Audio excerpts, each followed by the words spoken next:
What is up, Logan? Congratulations on first.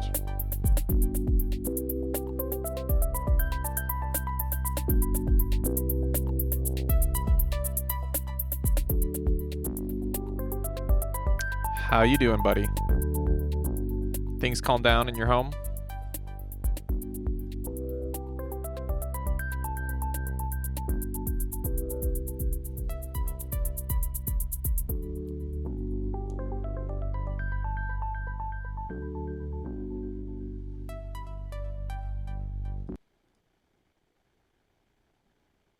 Alright guys, so today we're going to be using Bailey Sarian's videos, and again we're going to be working with the OPZ. We're back! So look, today's story was inspired by chicken. Yes, chicken. Look at all those chickens! So if you live in the Los Angeles area or you live around Los Angeles area, you always hear about this restaurant called Zanku Chicken. Like, everybody talks about it and how good it is. And if you haven't heard about it, then that's okay too, like, whatever. But I heard of it. And I was like, look, I roll because chicken's chicken. Like, what can you do with chicken? God, like, is it that good? Because everyone makes it sound like it's the best thing ever. And it has to do with, like, their sauce. They have some kind of secret sauce. You know, I haven't tried it before, but I did go to Zanku Chicken, and I did eat some of the food. I'll insert that at the end. But, okay, so look. So, Zanku Chicken is around. It's been around. And the thing is, it has, like, this whole murder story behind it. Which is even like, what? Two things right at the same time? The chicken sauce is incredible, but murder? Like, what?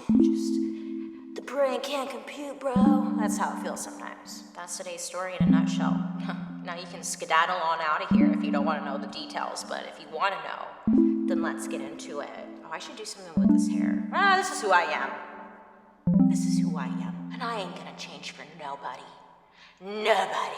So today's story, it's an Armenian family, and all of the words are Armenian and very difficult. Now look, some of you may know this, but I myself am Armenian. And you may be thinking, Bailey, how are you going to be butchering all these names and words? I'm just letting you know. It's my specialty. I don't know, some of you are new here. Hi. Not to brag or anything, but I had a speech impediment.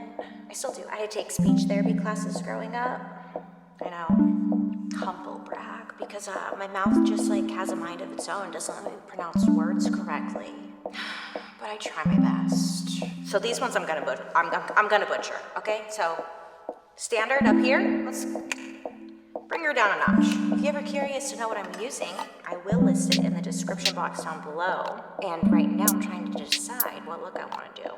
So, story time. There was this guy named Mardaros Iskandarian. Now, he was born, step one, born, right? He was born in the late 1940s, early 1950s. He also had two younger sisters, Zovig and Hagan. The family owned their own restaurant in the Armenian quarter of Bor Hamud. It's called Zanku Chicken, okay? Now this would be like the precursor to the famous LA chain, so it starts there. So at this time, the restaurant was super casual. There weren't any tables, they didn't have a cash register. It was more like you came in, you got your food, and you know, they would be like give you your change out of their pocket. You know, it was great, it worked for them, it was very popular, okay?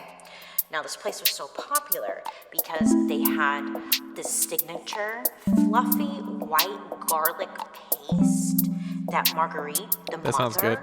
she not only created herself, but also she would make it every single day.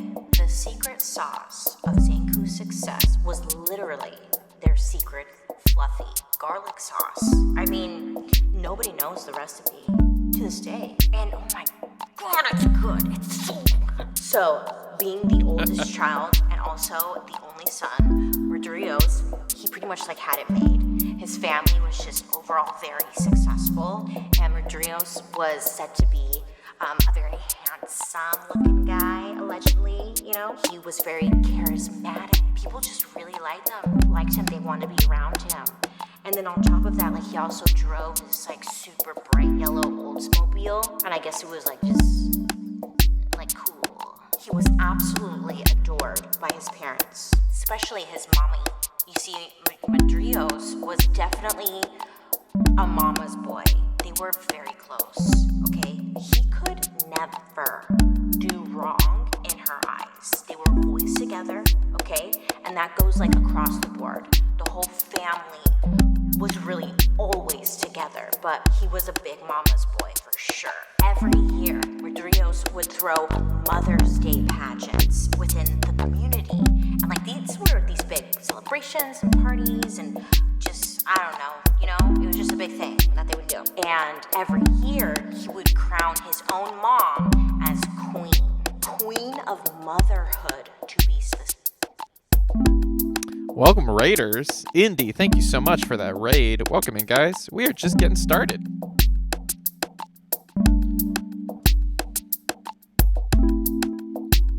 Anyone in here who is not following Indie Prof, do check him out. Fantastic streamer and friend of the channel. How was your stream? What were you streaming? Welcome in. Welcome in, everybody. We are... Happy New Year. Happy New Year. Yes, we are making beats, jamming out for Jamuary, and listening to some Bailey Sarian.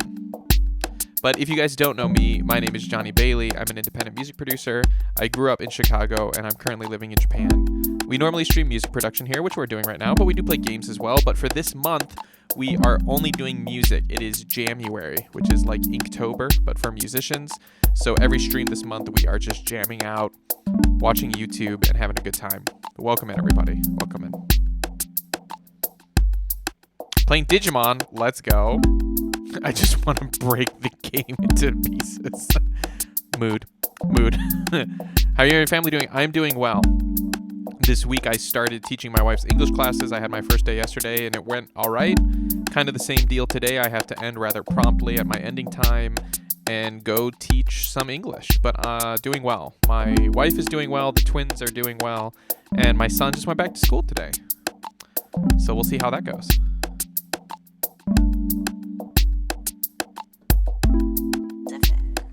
Yeah, I crown and everything, so he loved her. She was queen of motherhood. So his Oldsmobile is like what got him a lot of the attention, and it especially caught the eye of this 12-year-old girl. Her name was Rita. I guess she like had lived across the street from him in an apartment. Rita said she would sit on the balcony and like daydream about Rodrigo's. She would just watch him across the street.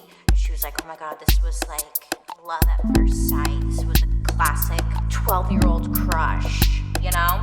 Great, you get it. You get it. First crush?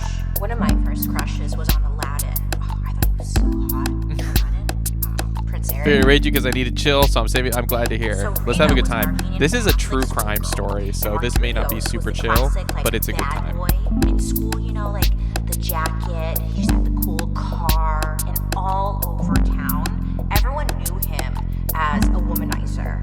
Like this man, he would make sweet, sweet lovin' to anything with a hole.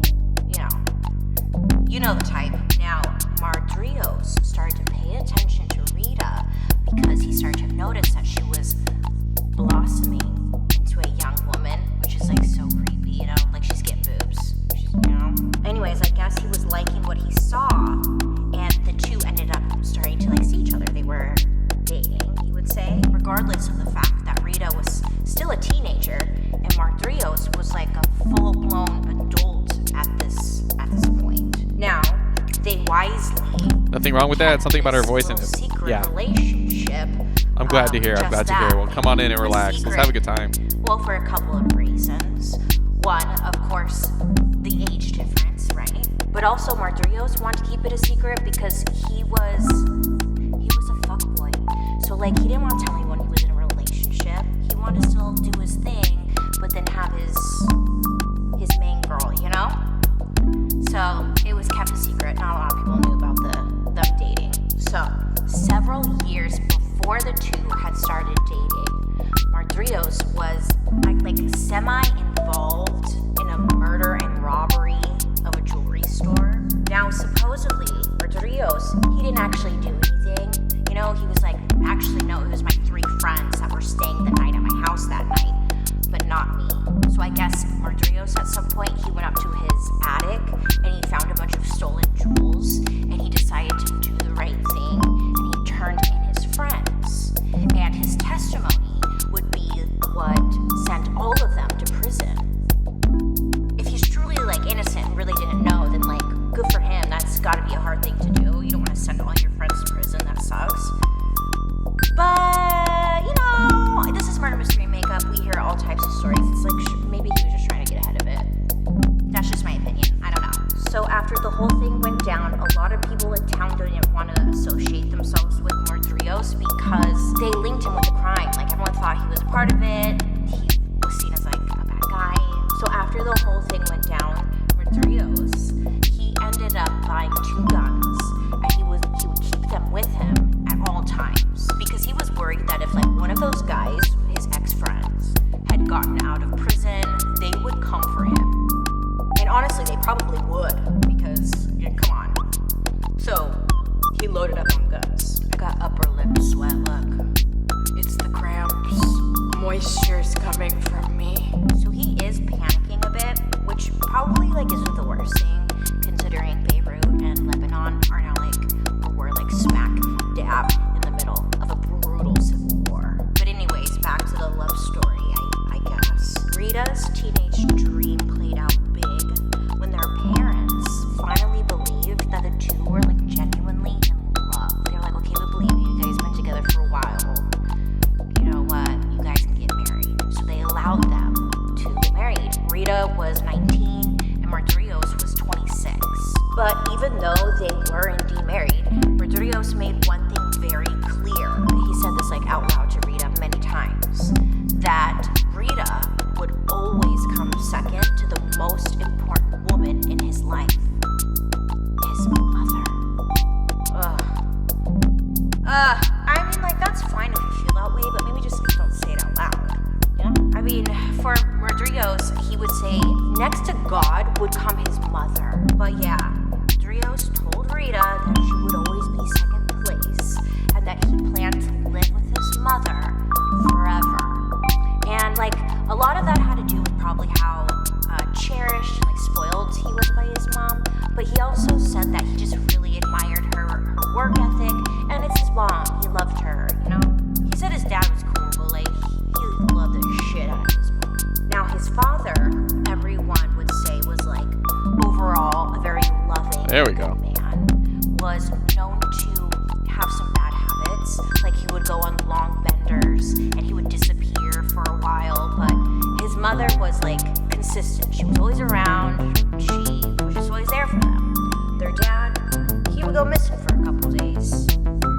No one asked questions. And not only was his mom around for him and like his sisters and family, she was also always around at the restaurant. I mean, she worked non-stop, making sure that the place kept running no matter what. Meanwhile, her husband was off getting wrecked, you know? I can understand why he loved his mother so. She just seems like an all-around amazing person. And her hard work would pay off. The family continued to thrive in Beirut, and Zanku was killing the game so hard. I mean, the Iskandarian family, they started investing in real estate and would go on to become landlords, which is great. You know, properties, great investment, they say. Except that they were landlords in like an actual war zone. So, not ideal. Well, in 1979, Rodriguez gets tangled up in another little shenanigan yet again. Now, I guess this time, there was some kind of rental dispute with like one of the tenants who was renting the property that they owned, right? This tenant apparently had political connections that were just not exactly great, you could say.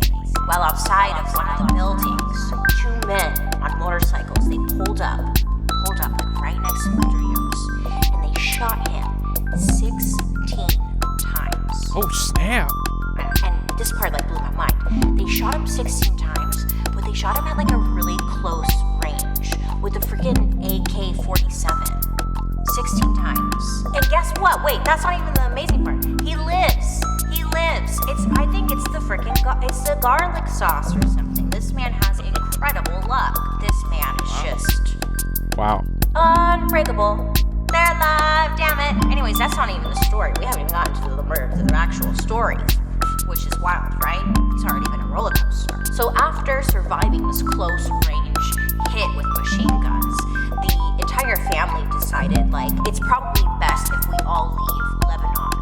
And they decided to do just that. They would end up moving all the way to beautiful, sunny-ass Los Angeles, California, if you don't know. That's a drastic change, right? Good for them. Not just for the glitz and glamour of Hollywood, but because the Los Angeles area has one of the largest Armenian communities. And when your ancestral home gets literally burned, then you have to flee again, it's nice to go to a community that shares somewhat a cultural connection. So once the whole family gets to Los Angeles, Rodrigo's parents, they wanted nothing to do with the restaurant business, which is like kind of shocking, but they just wanted like a completely fresh start. And they ended up, at first, they were looking into starting like a different line of work for the family.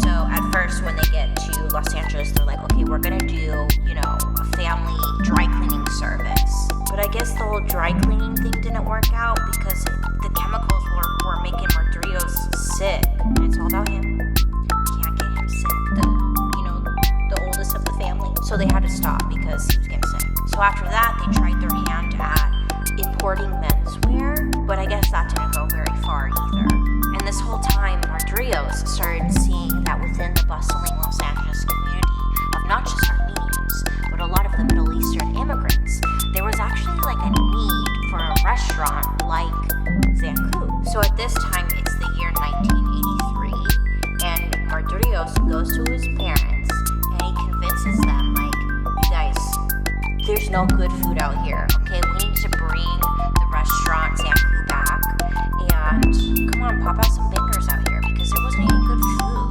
So they did just that.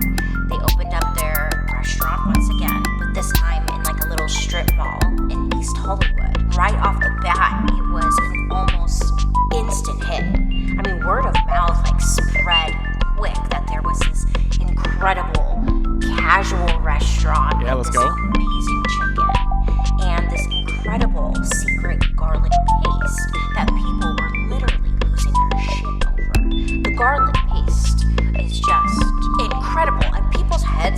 exploding. Let me tell you, it was just different. It was different. Now, from the beginning, not only did it get praise from just word of mouth, but there were a ton of write-ups in the Los Angeles Times and across many other like food critic reviews in magazines and newspapers and stuff. And everybody was talking that Zankou chicken was the shit. Like, it was the conversation. It was the chicken. So by the end of their second year, I think it was, the new Zankou chicken was bringing in something like $2 million a year. Yeah. Whoa. They're making money, okay? So the son, Mardrios, he is pushing his parents to yet again get them into, I don't know, the idea of expanding. You know, because like to him it seems like a no-brainer. This chicken is fire. Everyone needs to eat it. We should expand. And the parents were just kind of iffy about it. Like, I don't know. It was just a family thing we did. Like, you know? But finally, in 1991, his parents were like, fine, okay, we'll do it. We'll do it. But with a twist. They were going to split the Zankou brand. So his parents would keep running the original restaurant that they had opened up, while Mardrios would take on one of the new chains. But one thing for sure was that Mardrios' mother would still be the one making the garlic paste, and she would continue to make it, and it would be served at all locations. So it was like consistent paste, okay? So she's working harder than ever. It's like, give her a break, damn. She's busting out paste left and right. Mardrios' mother, we can't confirm this, but it was said that like she didn't take a salary at all, and she did this all for the family, which is like, you know, very touching. So, unfortunately, tragedy does hit the family when Mardrios' dad dies shortly after the expansion had just started. Oh no! So now Mardrios, he's taken on the head of the household role. You know, he's the man in charge. So Mardrios, he was true to his word to never live away from his parents. Like, his mother lived in this giant mansion in the hills with him, Rita, and their 4 sons. So Mardrios, he ended up kind of being just like his own father. You know that old saying, the apple doesn't fall from the tree? It goes something like that. You know what I'm talking about. Anyways, so Mardrios, he didn't spend time with his family, like, at all. He still wanted to be that fuckboy. And he also just wanted to do whatever the hell he wanted to do. Like, he was a successful guy in charge. He was making a lot of money. He had the wife, he had the kids, he had the house, he had the cars, he had it all. I mean, you couldn't tell him nothing, okay? And also, you couldn't really be that mad at him because the restaurants were doing well. They were in great shape, and very successful. So it's like, again, can't tell him nothing. Of course, as time went on and more money is being made, Mardrios would become friends with like fellow rich douchebags in the area, and then they would all go off and do like rich guy stuff in Vegas all the time, where Mardrios would take a lot of the Zankou chicken money and they'd go to Vegas and they'd spend it on all the good stuff.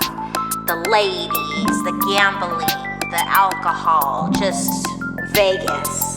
And like, he wasn't shy about his wealth either. He loved to flaunt it. He loved to be flashy.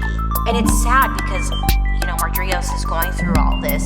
Meanwhile, his mother is still showing up every single day to the restaurant, cooking, making her the songs, okay?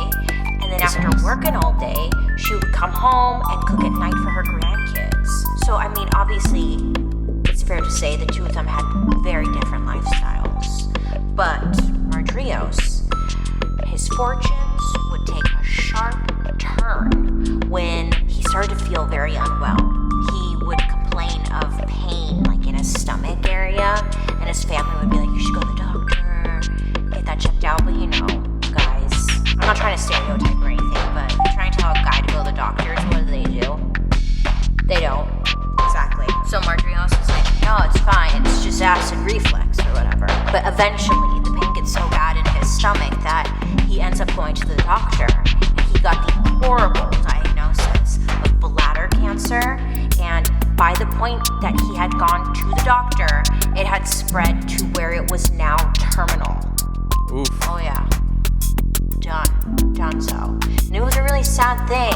And to his credit, the first thing Rodriguez thought about was his family and how he needed to make sure that they were going to be taken care of, like, once he was gone. Remember, well, let's recap.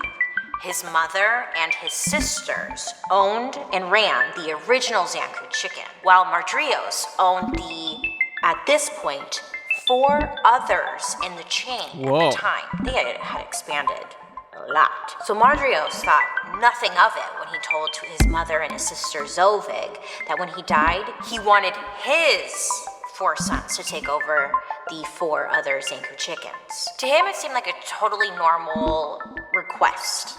4 sons, 4 Zanku chicken restaurants, done and done, right? Like, it makes sense to him. But when Rodriguez's mother heard this proposition, she freaked out. She was so upset by this news. She was not thrilled that the sons were going to be taking over. And honestly, she had some good reasons as to why they shouldn't take over. I guess Rodriguez, his sons, you know, they weren't like ideal. And they're all still alive. And I think they live kind of close to me. So let's just say, like, they weren't great. No, but I mean, like, they were shitty workers. You know, they were considered prime Zanku chicken material. Okay, so let me explain a little bit. Rodriguez and Rita, his wife, remember they had 4 sons. So, at the time of Rodriguez's cancer diagnosis, the kids were from the ages of 25 down to 17 years old. One of the kids, when he was 18, was addicted to pills, while another one of his kids was addicted to spending stupid amounts of money on weed. Yeah, the 2 oldest sons of Rodriguez, they had been involved in their own scandals as like an undergrad. I guess they got caught cheating on law school entrance exams, which I guess is pretty serious because he actually had to pay a criminal fine and go on probation. Worst part is, it totally killed any hope of like getting into law school, as no one would accept a cheater. So these kids are just kind of making not the best decisions, as many do growing up. One of the kids, though, after this whole scandal school situation went down, tried to turn his life around and became a born-again Christian and went very extreme and became very vocal about his relationship with God. He went so far as to spend his days as like a street preacher, telling people they were going to hell. You're going to hell, you're going to hell. Like, everyone's going to hell. And then he would come home and spend his nights telling his brothers that they were going to hell. It was just kind of like, the kids were just unwell, is what I'm getting at. I think they were having a hard time finding themselves. And this is the reason why Rodriguez's mother and sisters didn't want his kids running any of the Zanku chickens. They're just all over the place. Figure it out, you guys. You can't run a restaurant. And the most troubling of the Iskandarian boys' problem were with the second son. His name was Steve. Steve allegedly got into a bit of a tangle with a prostitute and her pimp. They tried to steal money from him. So he then chased them down a freeway and I'm doing pretty good, Josh. How are you? Whole mess. He ends up getting arrested. Vibing, making some music, watching YouTube. And then he had a bail set at $1.4 million. And obviously was facing up to life in prison, but was never convicted due to a technicality. So it worked out for him. Nobody's learning lessons here, okay? They're kind of getting away with shit. As Rodriguez's sons are growing up, Rodriguez's mother is watching. Obviously, she loves her son so much, and she's never lived a day apart from him, ever.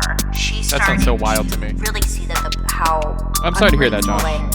Maybe not the best the boys were, and it would create fights. There was tension going on. I guess Rodriguez's mother even got to the point where she really wanted to get rid of Rita. Like, she wanted them to break up because she thought maybe Rita was the problem, and she needed to come in and take over, fix her son, fix her grandkids, and Rita just needs to leave, okay? okay? That was snap. her goal. Ladies, what do we do when we're upset? What do we do? What are we good at? The silent treatment. So Rodriguez's mother was like, you know what? I don't like any of you guys. I'm not going to be talking to you guys anymore. And she gave her son, her beloved son, the silent treatment. She ghosted him. This is huge. He hadn't gone a day without talking to his mom.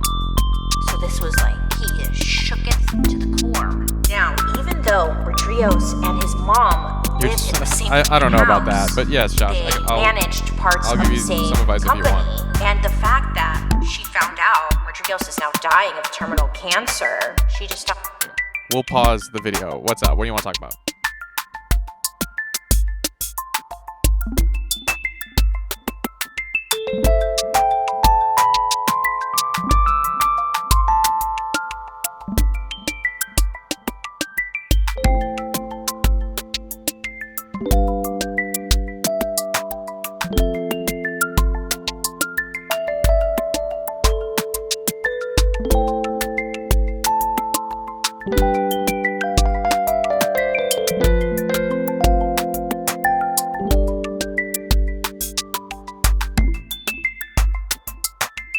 Do grades in college measure intelligence? What a fantastic question.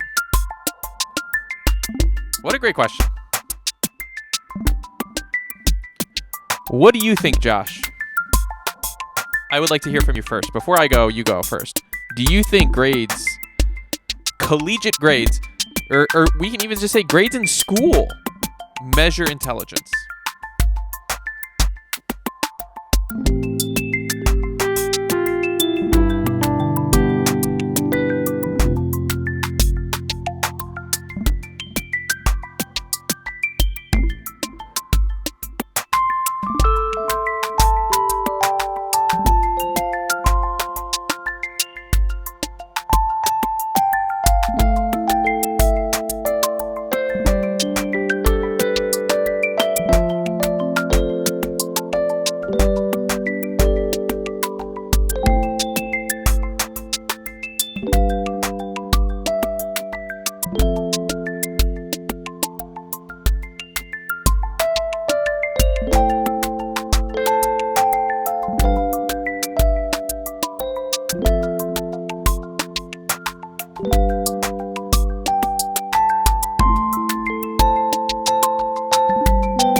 Okay. I think they do, but I know I'm wrong. I'm trying to change my mode of thinking because the logic is that college and school is a very concrete system of learning, and some people who are very smart maybe can't do it. So my next question is, where does this question come from? You said that you're in college and taking college classes. Do you get good grades? Is my next question. Or do you not get good grades? Do you struggle to get good grades? That could be even a nicer question. Is it easy for you to get good grades? No, I just failed everything. Oof. I'm sorry to hear that, bro.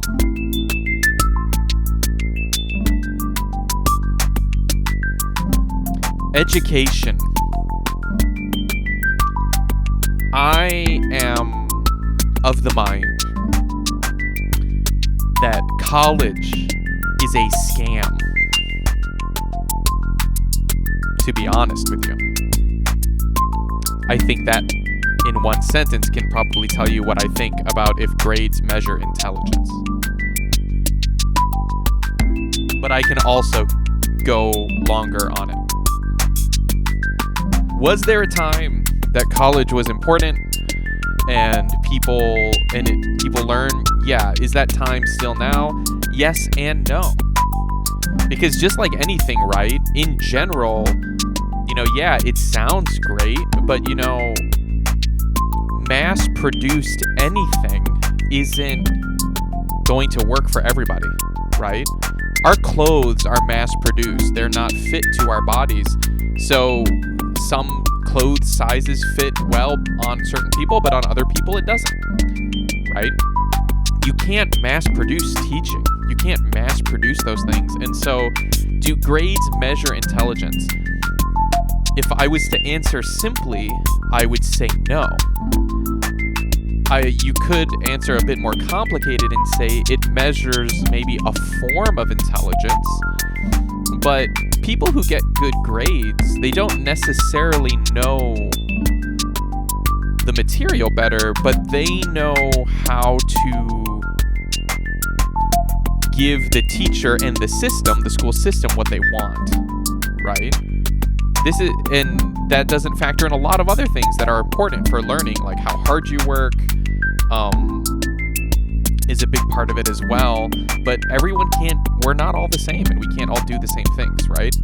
It's not fair. For example, I have a really good memory and I memorize things really easily. So for taking tests and stuff like that, it's not that bad. I can pretty easily get good grades on things. Does that make me more intelligent than someone who doesn't have as good of a memory as me? No. Like, memory is not... Just because I can memorize things doesn't mean that I'm more intelligent than somebody. That's just one aspect of it, right? But putting people in boxes and all of those things and trying to measure that against each other, that in itself is kind of setting us up for failure, right? Because either you're going to do well compared to your peers, and then what are you going to have then? You're going to be proud and kind of lord it over each other, or you're not going to do well, and then you're going to be ashamed, right? And experience shame, and none of these things are good for us, right? Does that make sense? Again, short answer, no. Long answer is it's more complicated than that. But I still would say no. And then, as a fish, am I more dumb than a monkey because I can't climb a tree? Or is he the dumb one for not being able to breathe underwater? Exactly, Jago. Exactly. And, we all have strengths and we all have weaknesses, right? College is not for everyone. I didn't go to college. I have taken college classes. I've audited college classes. The hard part is, honestly, with the system, I actually do pretty well with the system. But I don't think that's a measure of intelligence. I think it's a measure of me playing the system, right? It's not about learning. I mean, I'm just starting to teach some of these English classes, right? And it's hard because some of the kids, do well, better than others and stuff like that. But education is more than just classes. And I think even like the benchmark of if you have a degree or if you have this in college, it means you're smart. That's not necessarily true. I know I have friends who are PhDs who are not smart people, but they are good at academia, right? Basically, academia is what they're good at, but they're not necessarily smarter than other people, right? It's funny that you say, well, I know a lot of people like that, actually, because to be a foreigner living in another country, you usually have to have a higher form of education to be able to qualify for a job for that, right? To get a work visa and do all that stuff. So most of the Americans and stuff will be living here teaching English, but if you're not an English teacher, you're going to have a high level of education to be working abroad, just like you would if you wanted to move to America to work. And so I know a lot of PhDs, and, some of them, they're not dumb, but they're not as smart as you would think about certain things. And yes, I would definitely recommend you change how you think about it. that answer your question?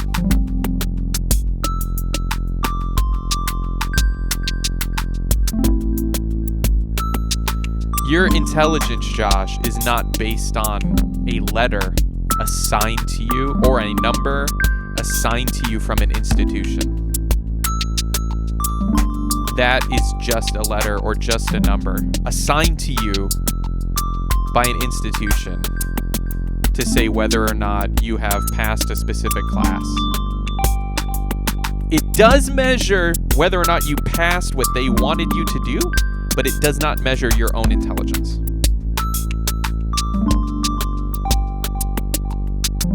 Talking to him, she ghosted him, gave him the silent treatment. If that makes sense. She was done.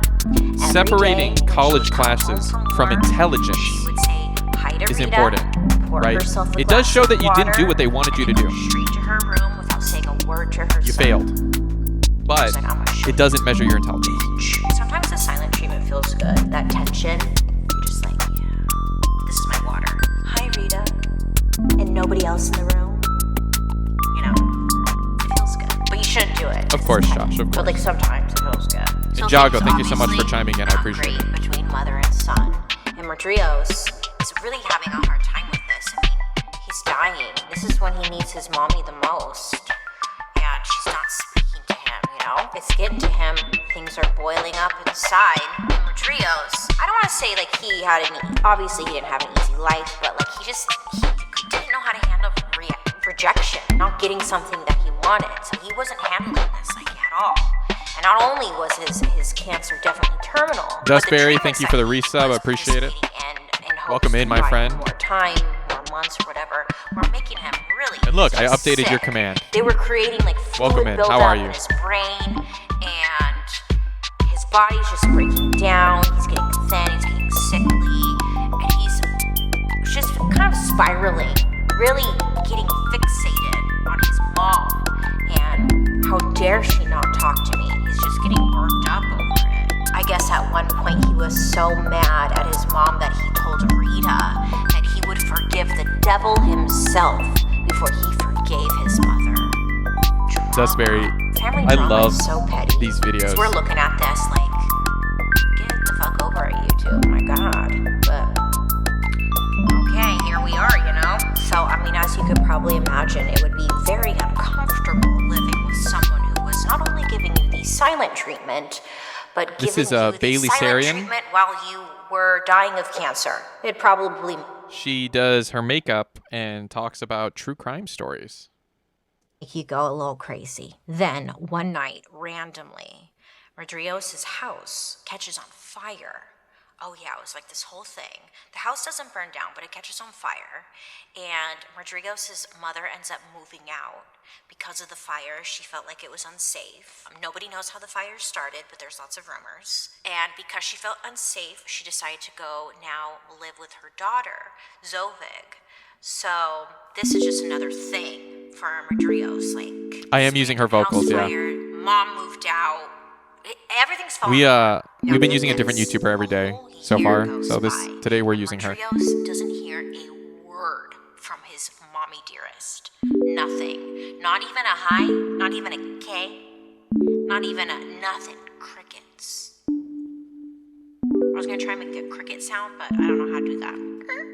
No. Anyways, it gets to the point where Rodrigo's is so sick that he knows he only has This chicken weeks place to live, has murder and they still somewhere. haven't spoken. So The murder hasn't happened he yet. wants to reach out. Allegedly, Rodrigo's wants to reach out to his mom, but he's too prideful. He's not going to. He wants his mom to. But like, time's ticking. He's like a time bomb. Tick, tick. Well, finally, one day, something changed in Rodrigo's. Maybe he was ready to have the conversation with his mom, say sorry, whatever. And on the morning of January 14th, 2003, at this point, Rodrigo's is like very frail, can barely take care of himself, needs help showering and doing just his basic self-care. This morning, he wakes up, he showers, he puts on a suit, very different. A fact that I just felt like I needed to add into the story because he puts on a fresh diaper. I had to keep that in there. I was like, okay, tell me more.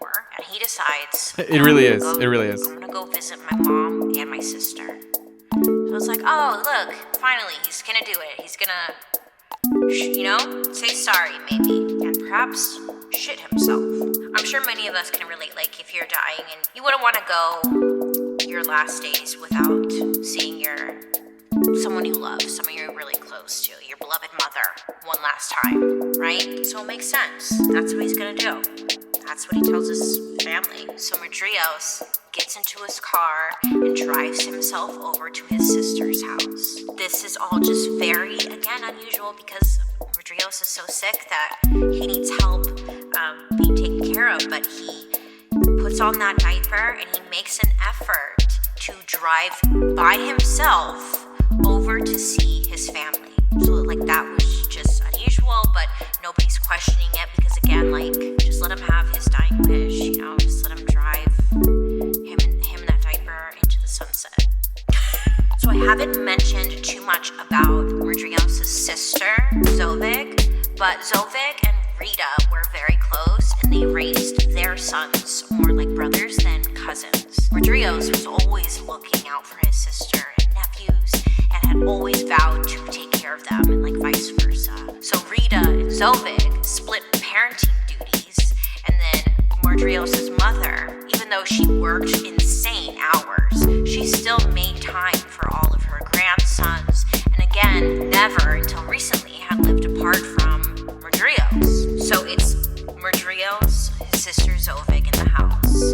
They're sitting down, they're making small talk, casual small talk, and it was said that they chatted for like at least half an hour as they waited for Madrios' mother to come home. And when she finally did come home, she said her first words to him that had been spoken in years. Oh, here we go. I bet the murder's coming. Hello.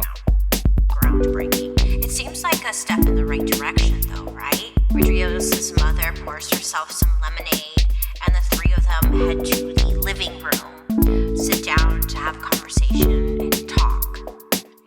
Like, so far so good, right? Nay, my friend.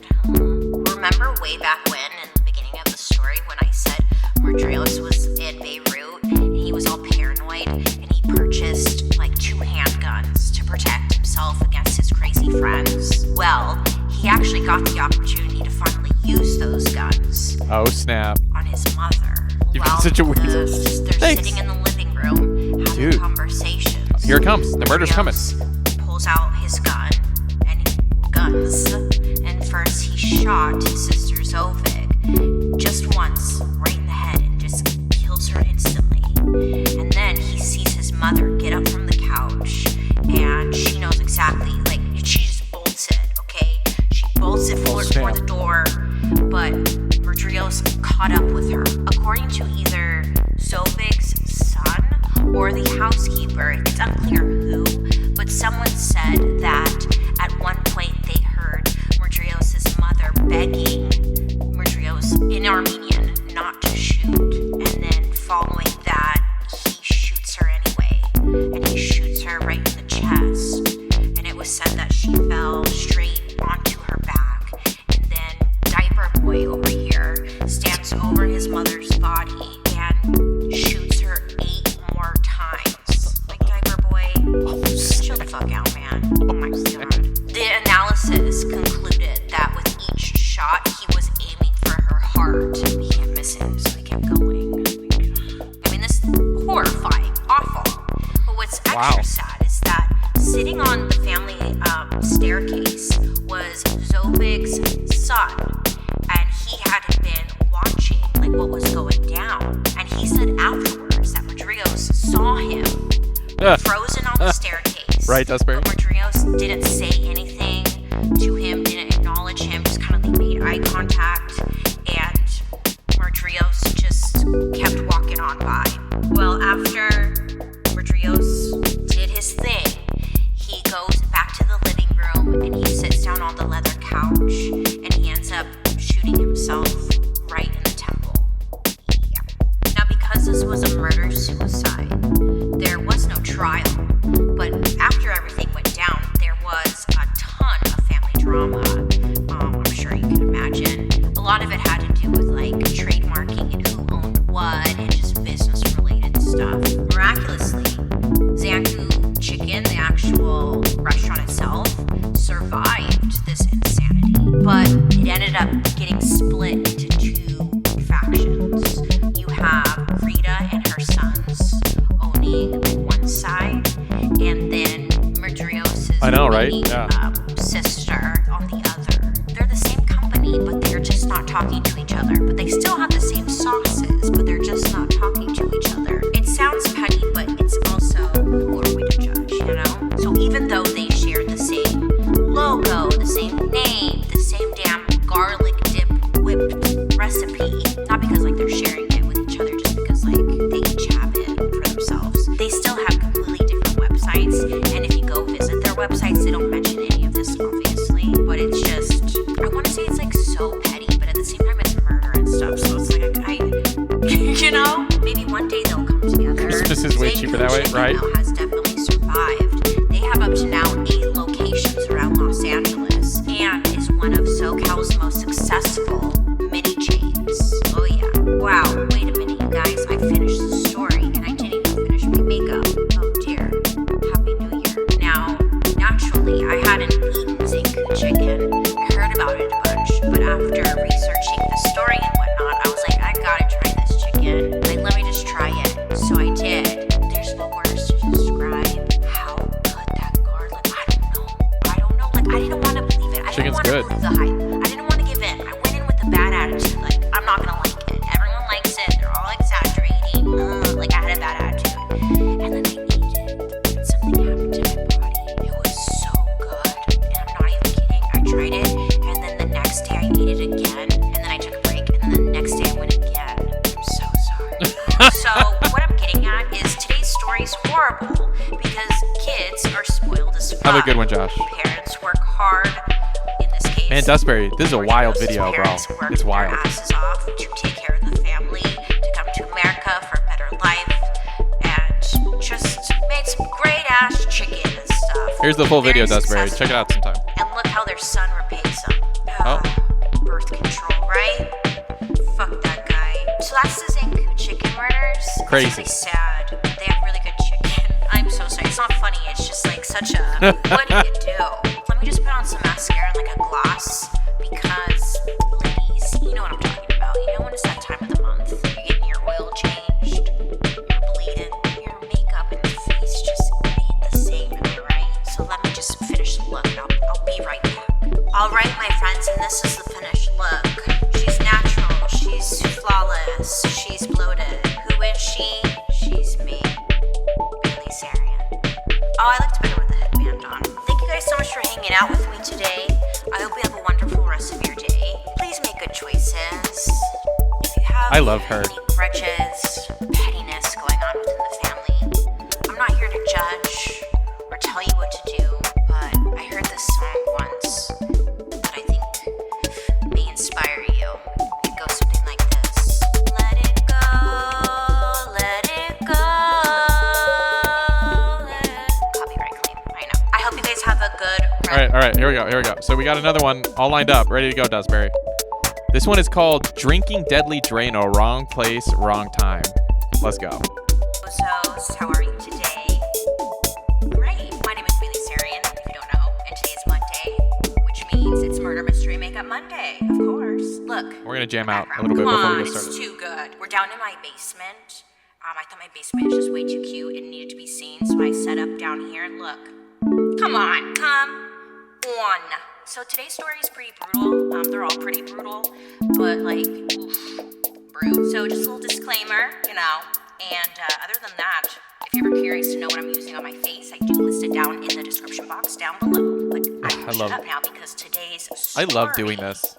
Is wild. It's I like love a making crime music with YouTube within a videos. crime on top of a crime. Oh, this one's gonna be so good. much crime happening, and the worst part of all, a lot of it is just like wrong place, wrong time type of situations happening, and like that's truly just the fucking worst, right? It kept me up this one because I was like, God damn, there's two men at the very center of like all the crimes that take place in today's story, and they are a part Humans of, are like, we're weird, part of right? the Air Force. I'm not doing any makeup, so So at the very center of all these crimes were two men. One guy, his name was Dale Pierre, and the other guy was William Andrews. Now, right off the bat, there really isn't much like information about their childhood or how they grew up. There just really isn't much information about these guys, but I'll tell you what I did find, you know?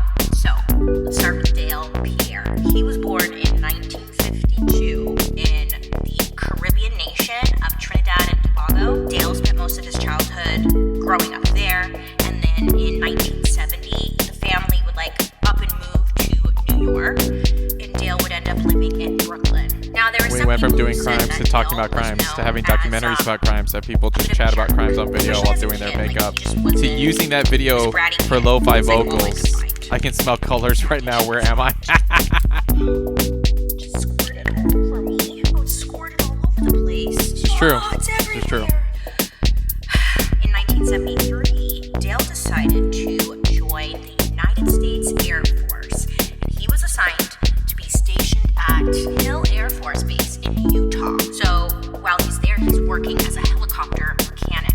Very important job. You know, you need a helicopter mechanic, great. But right from the start, something was weird things would happen around Dale. Just weird, suspicious things, okay? So for example, the very first week Dale arrived at the Air Force Base, a murder had taken place. First week he's there. It's very interesting. Let me tell you about it. So there was this sergeant, and he went by the name of Edward Jefferson. He was also living on the base, right? He's a sergeant, great. So he was found murdered in his apartment. How was he murdered, you're probably wondering? Bayonet, right through the eye. A bayonet is a blade that is fixed to the muzzle of a rifle, and it's used to stab an opponent in hand-to-hand fighting. I think people use it for spear fishing. Am I right? I could be wrong. I didn't look much into the bayonet itself and who uses it. From my understanding, it's not used as much anymore, but I could be completely wrong. Bayonet to the eye. The bayonet did not belong in that sergeant's eye. So it would be a murder sergeant on your base. A little suspicious. Right? It was obvious to detectives that it was an intentional attack. Obvious it was intentional, yeah. Around the base, and word had gotten out that Sergeant Edwards and Dale were actually hanging around at Sergeant Edwards' place when Edwards had noticed that the keys to his apartment went missing. But this was only happening when Dale came over. The sergeant, he confronts Dale, saying, I literally just saw you. Jago, thank you so much for coming in. Have a good night. Into your pocket. I just watched you do that. Because I guess, allegedly, he did indeed, accuse Dale of taking his keys. So the two of them, they get into some kind of verbal disagreement.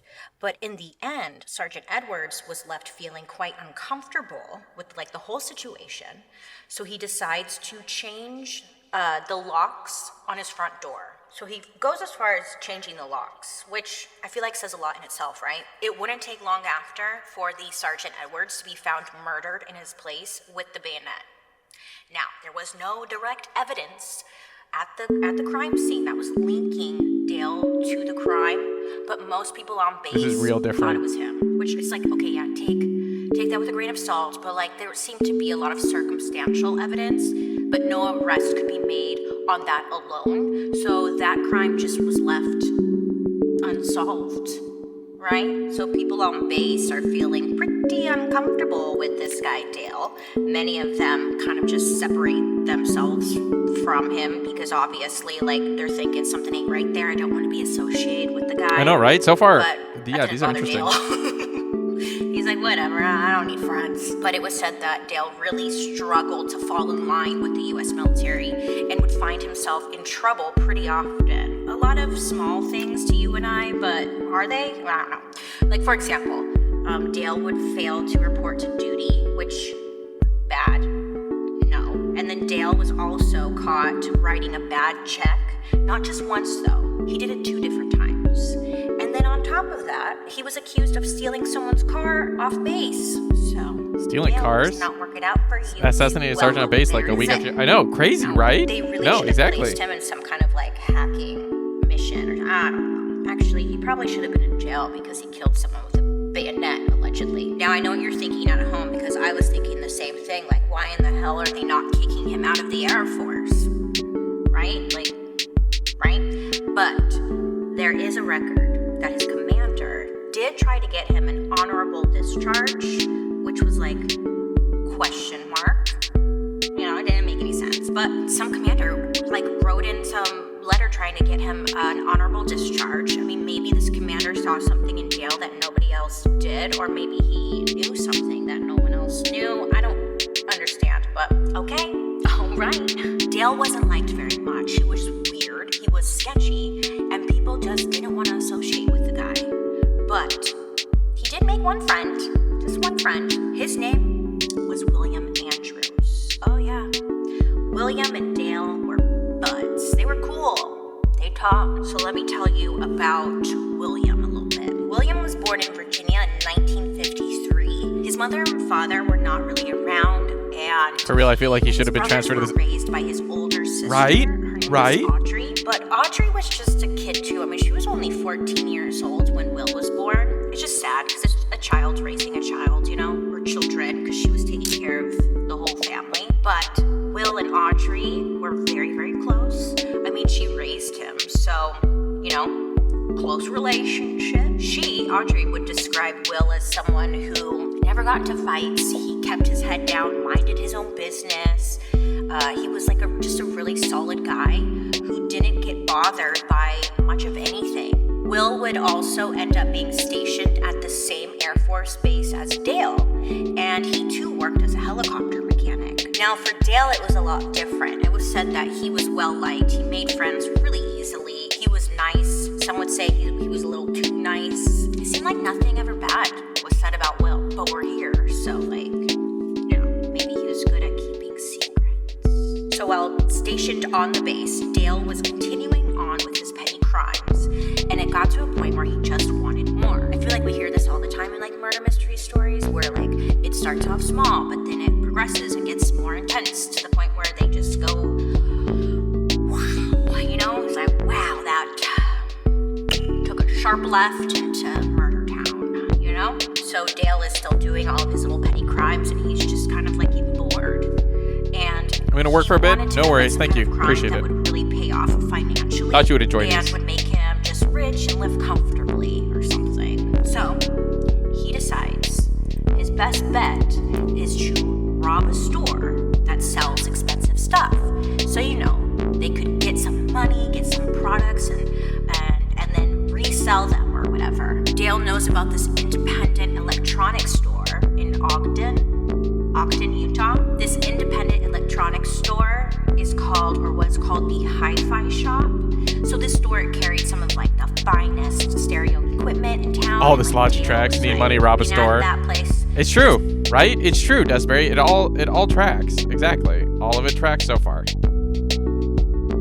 Welcome in, Raiders. Z, it is good to see you. How are you? Guys, do check out our good friend, Commander Z, who is a friend of the channel and a fantastic streamer. What were you streaming? How are you? Hi, everyone. If you don't know me, my name is Johnny Bailey. I'm an independent music producer. I grew up in Chicago, and I currently live in Japan. We normally stream music production, which we are doing right now, but we do play games as well. But this month is Jamuary, so every stream is going to be a music stream where we're jamming and having a good time. We've been listening to some Bailey Sarian true crime stories while making beats. Welcome in. Z, welcome in. How was your stream, my bro? Seeing dollar signs. He's like, yep, this is it. This is it. I gotta rob this place. So Dale comes up with a plan of attack, and he asks his friend Will if he would participate in the robbery with him. He's like, Will, if you rob the store with me, we can make a ton of money. Okay, think of all the money we can make. He's focusing on the money side of things, right? And Will thinks, hey, that's a pretty good idea. We need money. And he manages to recruit another guy named Keith Roberts and 3 other guys from the Air Force Base who were later never identified, so that's why I'm no idea who these 3 ghosts were, okay? But in total, there were 5 guys who were going to rob the Hi-Fi store. So Dale and Will together, they go out to the store and scope out the place. They kind of, come up with some kind of plan on how they're going to do this.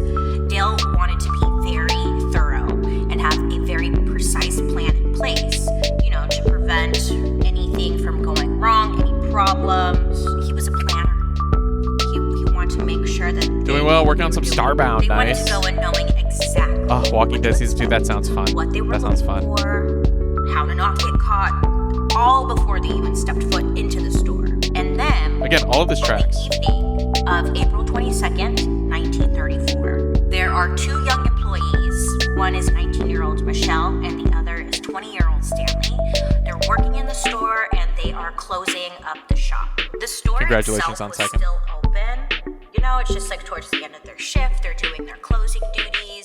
Thank you for that the night hydrate. as planned. Then storms into the hi-fi store, Dale, William, and Keith. Now the other guys, they're in the back, I'm assuming in a getaway car, but it's very unclear. I have to mention them because, you know, they were technically there. It's just, were they? I don't even know, because who were these people? Now, why didn't these guys just wait until the store was closed and then break in? That's a great question. Speculation says that, you know, maybe they were trying to avoid some sort of alarm system, or maybe, just maybe, they wanted to create violence and possibly hurt someone, maybe even murder them. But again, that's all speculation. But sometimes you need an employee to open like the cash register and stuff, right? So I don't know. Dale seems like he was the ringleader here. He was the aggressor? I don't know. They're all bad. But look, he's the one who's like holding the gun. And he gets right into the victims' faces, holding the gun at them, like he's, you know, starts yelling. And then William starts yelling at them. Well, it's William and Dale, but they're both yelling and telling them that they better listen or that they're going to kill them. So they force the two employees to go into the Go back get some room, dinner, Z. Have a good one. down Thank you so the much for that stairs raid, to my the friend. basement. So they're leading them down there with a gun to them, right? And Dale and William, they then tie the kids up. Meanwhile, up top in the store, the other two guys are like taking products and robbing the place. Two guys, because like I think there's a getaway guy too. Whatever, the store's getting robbed while William and Dale are in the basement. Again, while all of this is going on, the store itself is still technically open. So, with that being said, unfortunately, a 16-year-old boy named Courtney comes walking right into the hi-fi store. This is what I'm talking about when I mean wrong place, wrong time. Walks right in there. It's said that Courtney was super friendly with the store employees, just people who work there, and they would let him park his car in the parking lot that was behind the store. So it's believed that Courtney must have entered the hi-fi store with the goal of walking straight back to the back room, through the exit, through the back door to get to his car. You know, like a little shortcut. That makes sense. Either way, it's truly unfortunate because Courtney walked right into a horror scene. Not horror. Makes my stomach turn. Not long after walking in, poor Courtney gets a gun pointed straight to his face. Now, Will was the one holding the gun, and because this whole thing was unexpected, Will just... I'm laughing because it's just like, I don't know.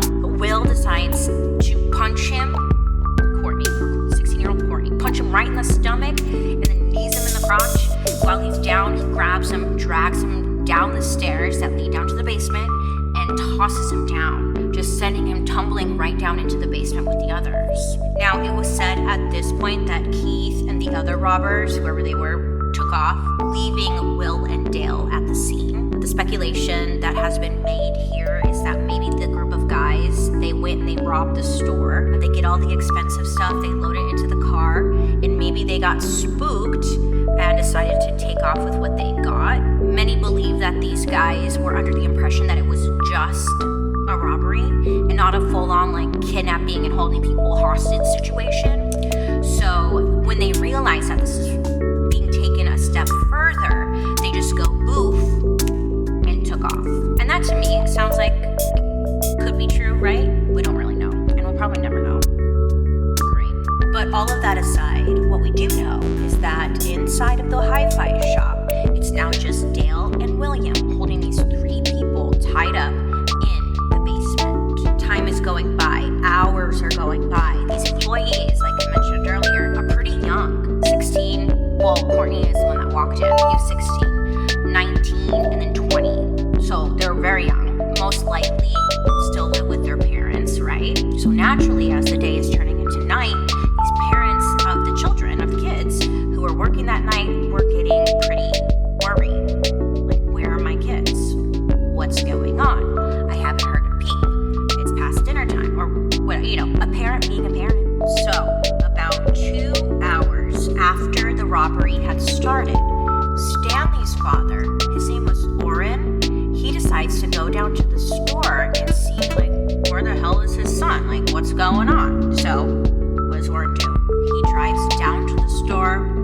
right in because the door's unlocked. And just like poor 16-year-old Courtney, Orrin walks right into the absolute chaos that was going on. Orrin also gets a gun pointed right to his face, gets pulled down into the basement where he sees his son Stanley. So Orrin is trying to reason with William and Dale. He's telling them, like, you guys are wearing masks, we don't know what you look like, we can't identify you, like, why don't you just finish robbing the store, take whatever you want, and we won't say anything, we won't report you, we won't say a word, just let us go. He's really trying to reason with them and get them to just let them go, right? Dale, though, isn't budging.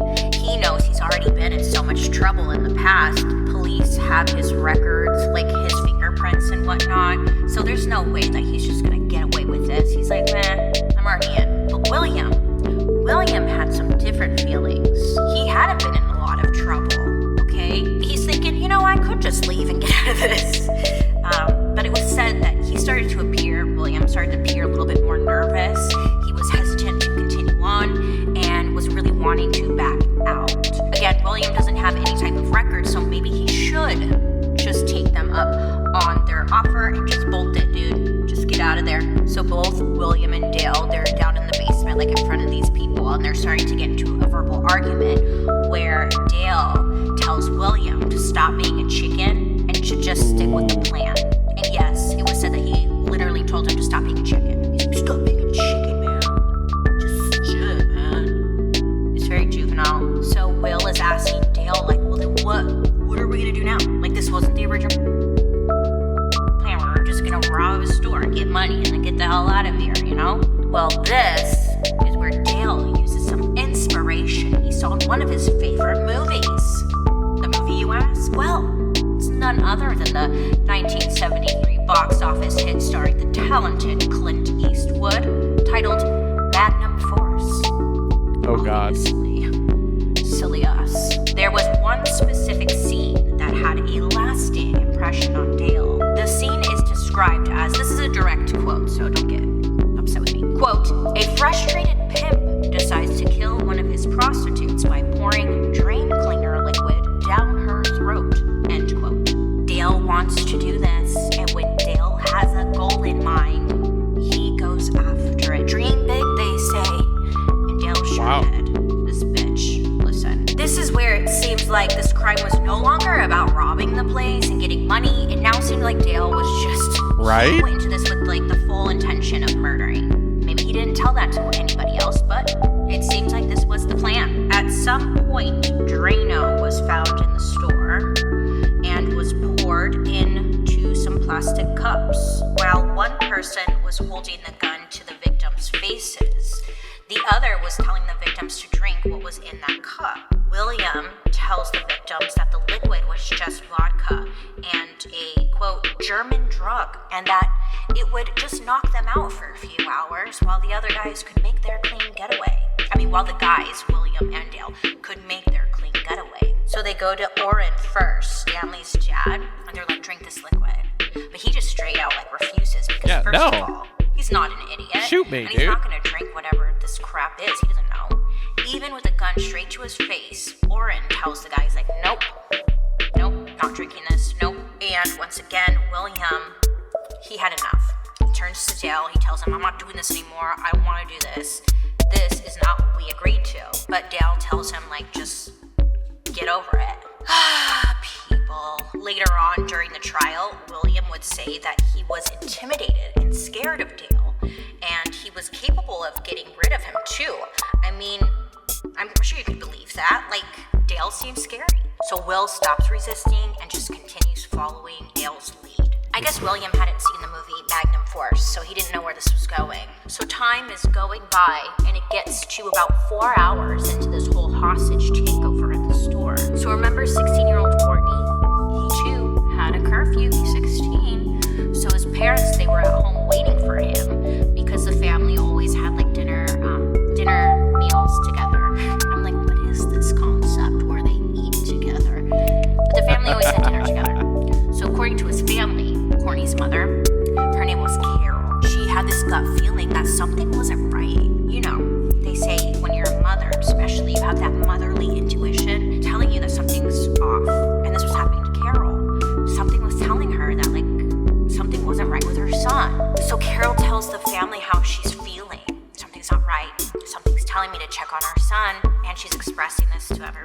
I'm really. The rest of the what's family my- tells her, like, calm down. You're overreacting. He's a teenager. He's probably out with friends. You remember being 16.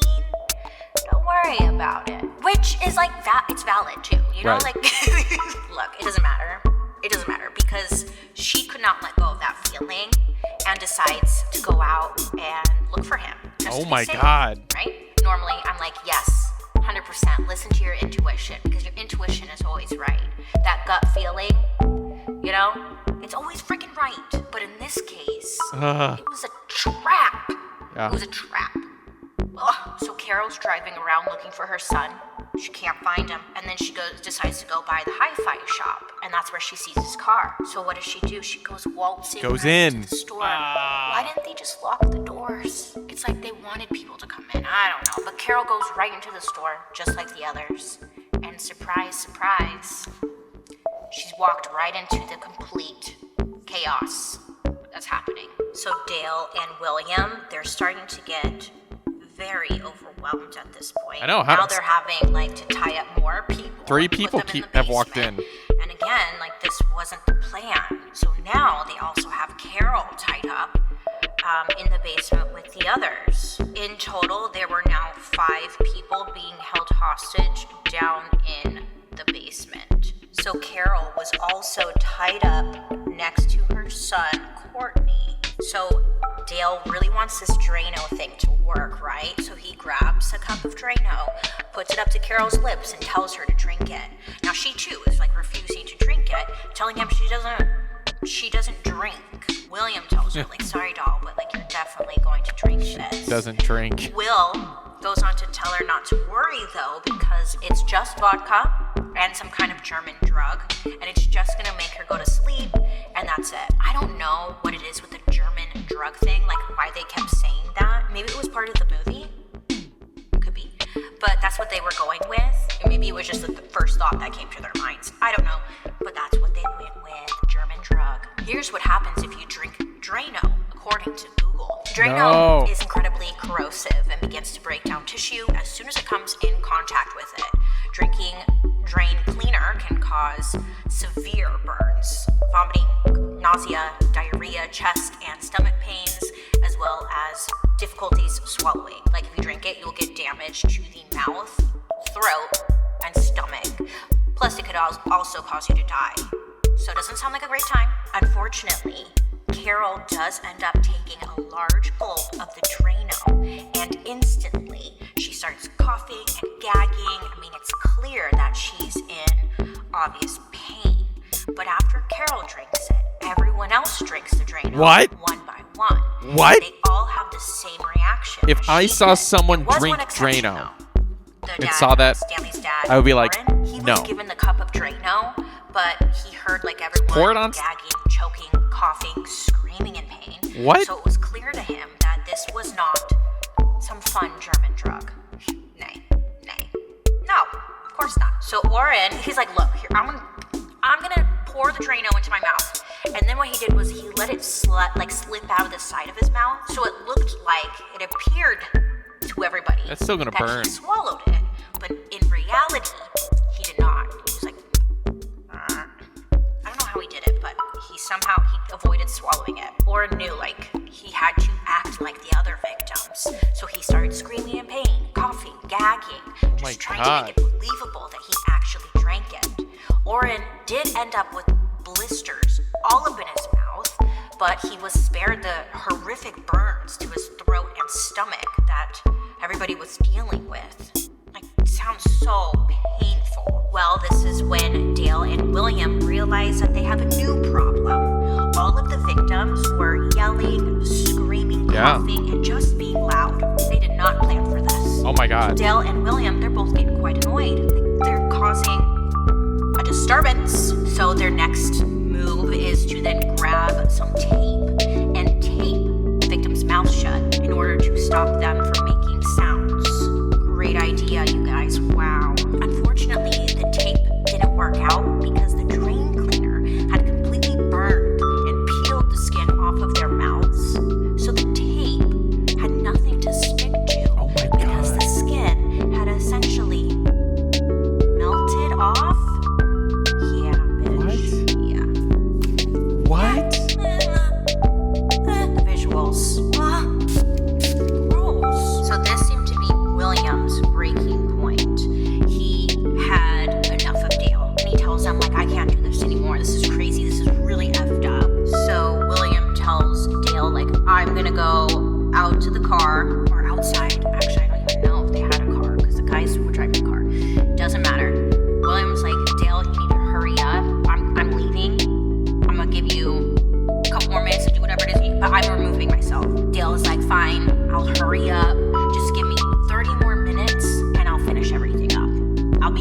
minute. So this is when William leaves the room, or leaves the basement. So Dale is trying to figure out a plan to like speed up the death by Drano process, and he was growing quite impatient. It was taking way too long. It was nothing like the movie. You see, in the movie, it took literal seconds for this woman to die, but in real life, it was taking way too long. So Dale then goes and grabs the gun from William and goes down back to the basement where he decides to shoot everyone. So he shot poor Carol first, and then he shoots her son, Courtney, Stanley, and Stanley's father, Orrin.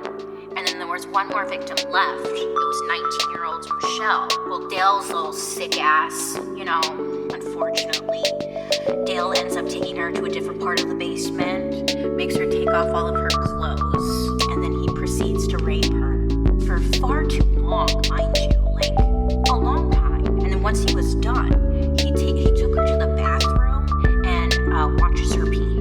I don't know about that one, but Weird. Maybe just to make sure she's not doing anything. But like based off of the sources I was reading, I'm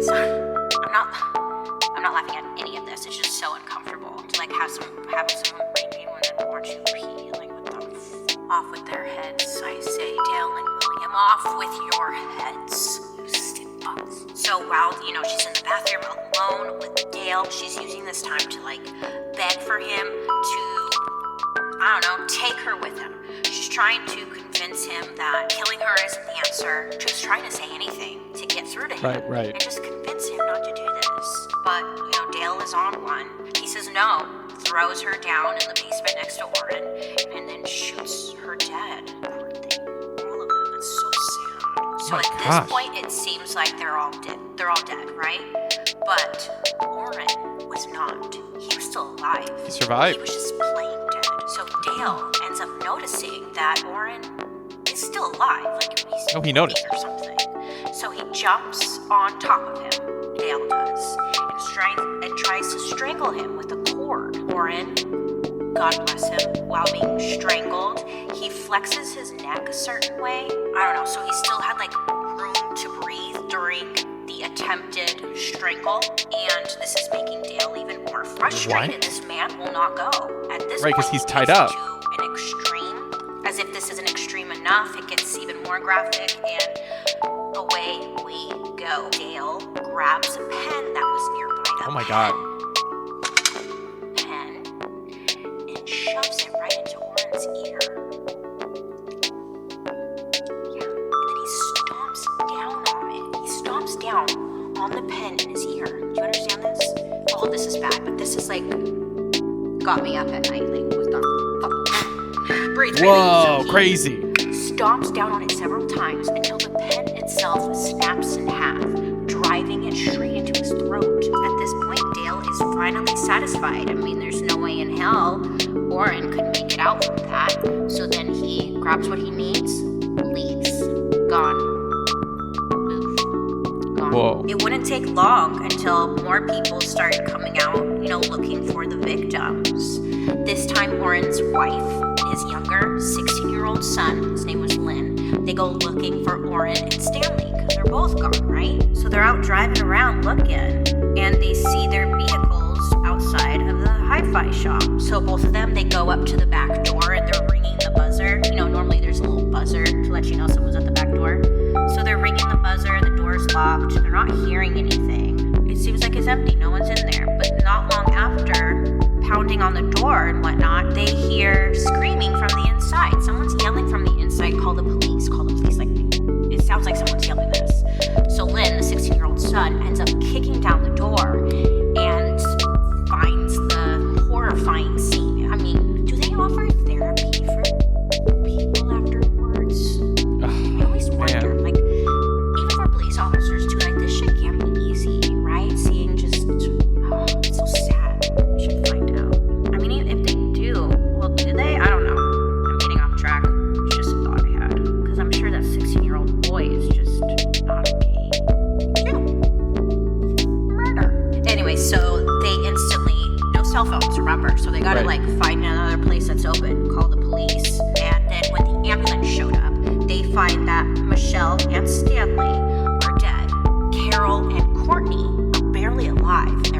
still after alive. day 5, so they were rushed to the hospital, where sadly Carol would pass away, but her son Courtney miraculously lives. I mean, wow, it would end up taking him about 250 days in the hospital to recover, but he does end up making it out alive, which is incredible. But he lost his mom. It's fucking sad. Now, Orrin Walker, this freaking beast, okay, he was indeed still alive. After all of that, even a pen through the air, he was still alive. And on top of that, he was actually able to speak to police right there on the scene. Oh my As God. I said, but now that I'm thinking about it, I'm like, with the pen coming through him? I don't know. Anyways, but he was still alive, and he was able to tell the police everything that had taken place, okay? Orrin ends up telling the police officers the description of the men, telling them that it was 2 black men, one who was very tall and talked a lot, that was William, and the other was shorter and had a Caribbean accent, and also glasses, that was Dale. And if you look at Dale, he has I think it's mandatory for killers to wear those glasses. They always have those same big goggle-looking glasses. What is that about? Is it mandatory? Now, this was one of the most brutal crimes this town had ever seen. Every officer, whether they were on duty or not, What's up, Toad? detective, every lab technician How are you? in town were immediately all hands on deck. And then on April 23rd, 2 boys who lived on the Air Force Base. Okay, hold on. Toad, this is your first time here. This is awkward. I love making music, and I really enjoy making music, and I will use YouTube videos to sample someone speaking, right? Just to add a little human element into it. And this video, if you're not familiar with Bailey Sarian on YouTube, she does her makeup and she talks about true crime stories. So you are coming in at the tail end, 33 of 41 minutes, of her talking about this crazy murder, this crazy story. Okay, so sorry it's at the end, but yeah, we're just gonna keep going. Soda bottles. I sometimes use Aaron's videos because I have to use YouTube videos with no looking around, in the trash, music. They came across 2 wallets, these boys. So they recognized them because the murder victims, their pictures were all over the place. So they recognized them as the victims of this high-profile murder. One of the wallets was from the victim, Michelle, and the other, Courtney. They end up taking this information down to the police, and with that alone, they were now able to narrow down the suspects. It's a lot of fun. How are you, Toad? Welcome in. 2 people in the Air Force. So detectives contacted whoever was in charge at the base, and they gave this person the descriptions of the suspects. Check out my friend Toad, everybody. 2 guys, one had Give her a follow. accent, glasses, the other one talked a lot and was tall. And they were told, the detectives were told, that there were 2 guys around base who were acting extremely nervous and unusual. Their names, Dale Selby and William Andrews. Now, the head detective on this case recognizes Dale's name from another murder he worked on. From the beginning. Sergeant Jefferson murder. Glad to hear you're doing all right. Instantly, the detective knows, this is our guy. And it wouldn't take long for Dale and William to be taken into custody. Hold on, I'm gonna do a red lip. So I am doing well. My day's been going well. So, officers Had a good meeting this morning. Dale Making and some William's beats. Got some rooms. classes to teach And later. they found a piece of paper which had a list of shops. Kinda hungry. Different shops in the area, and also on that list was the hi-fi shop. They also found rubber gloves, cellophane record wrappers that said hi-fi on them, and then under the rug they found a contract for a storage unit that was actually pretty close to the hi-fi shop. But not only that, the date listed on the storage unit contract was for the day before the murders had taken place. Sloppy. Wow. But thank God they're sloppy, right?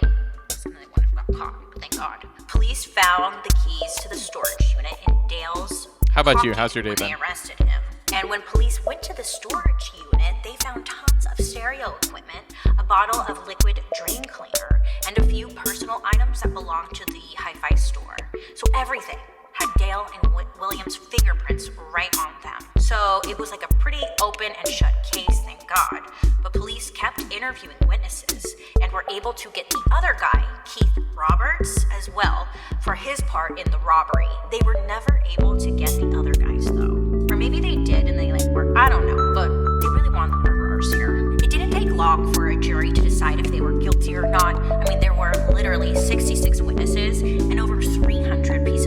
hard evidence pointing to these 3 guys, and in the end, they would all be charged with the same 5 counts of murder and robbery.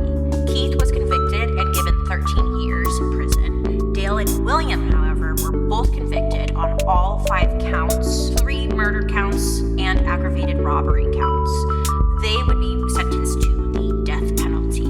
They were actually each given 3 death sentences each, so they were sentenced to die 3 times. I bet that was an magnum force, huh, you guys? Dale was the first person in Utah history to be executed by lethal injection in 1987. William was executed by lethal injection in 1992. Between the 2 of them, it's William's death sentence that has caused a lot of hot debate. This is what the speculation says, not me, first of all.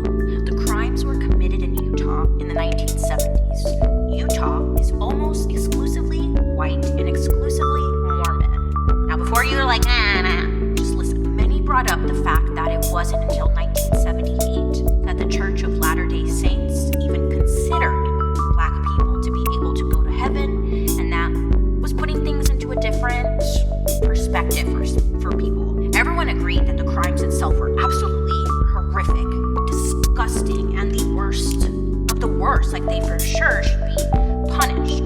But the execution of I'm going on a budget road trip around the South Island of Zunda. Oh, that sounds awesome. William had not actually committed any of the murders and wasn't even inside of the shop when Dale started shooting and murdering the victims. Now, the victims, Courtney and Orrin, the ones who survived, they gave statements that actually backed this up, that William wasn't around when the murders were taking place, and it was initially Dale. He was the true mastermind, true. The one who had the full intention to murder that night. William had expressed that he couldn't go against Dale because he too could have been killed. Yes, he should have been prosecuted for his participation in this, but the death penalty to a lot of people felt like a bit much. Now, many people came forward in attempts to get William's execution delayed or even turned around, and they kept fighting for him all the way up until like 2 days before his execution date. In the following years, William had expressed great remorse for his part in the torture and death of the victims, but it wasn't enough for the court. They did not budge, and William was executed. His last words were, "I love you, bye-bye." So, thoughts? Jeez. So that is the story about the hi-fi murders, which is torture and murder. Awful story. So gross. There's just like nothing left really to say after that, right? I don't know how I feel about the death sentence because it's so tricky. Because sometimes I'm all about like eye for an eye. If you brutally murder and rape somebody, I believe you too should be brutally raped and murdered.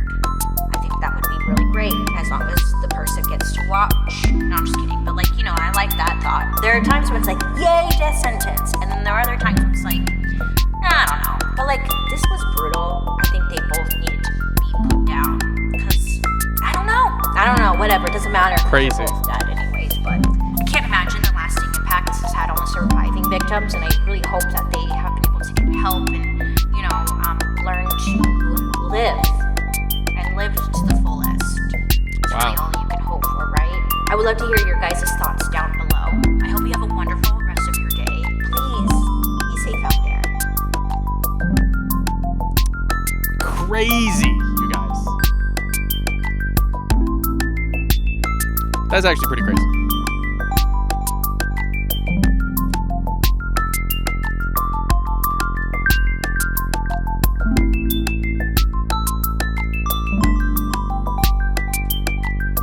Okay, we made some beautiful music. We made this beat that we've been listening to. We made this one.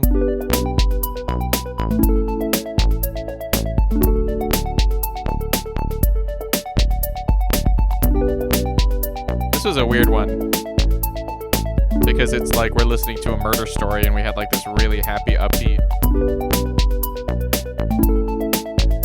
track we were making.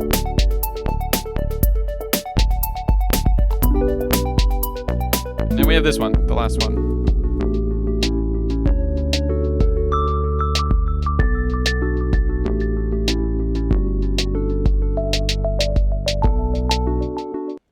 So we're going to go ahead and arrange these really quickly.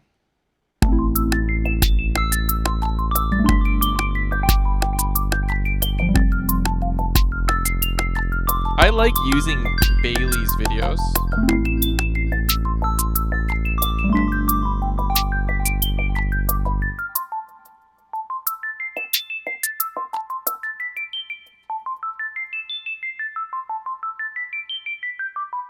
But at the same time, I feel like it definitely is a really weird vibe in the channel when I do.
Let's try that. So we're really going to bring in all the melodic parts first.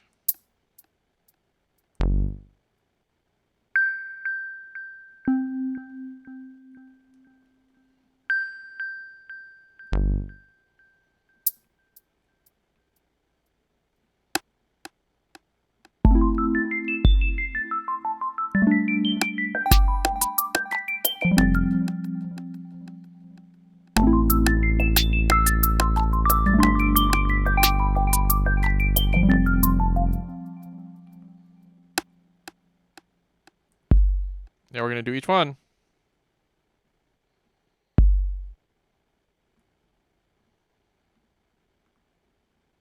So it'll sound like this.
Like this.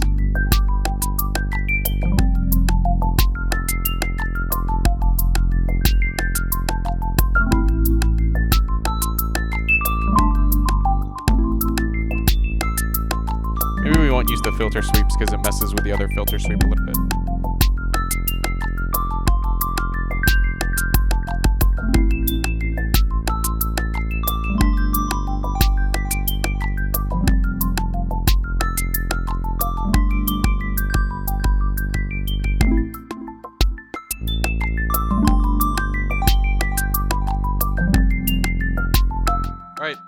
How about this? That's the whole thing.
We'll skip the beginning part and we'll just listen to this.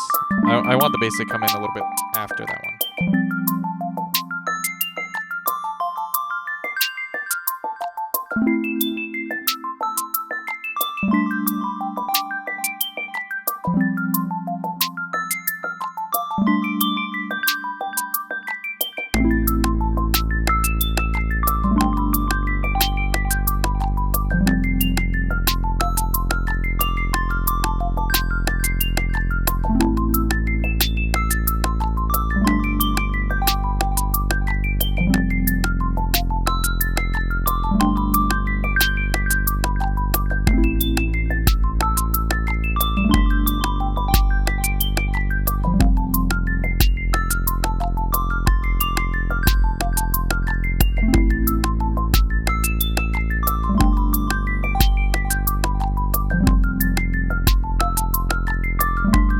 Z, thanks for that hydrate.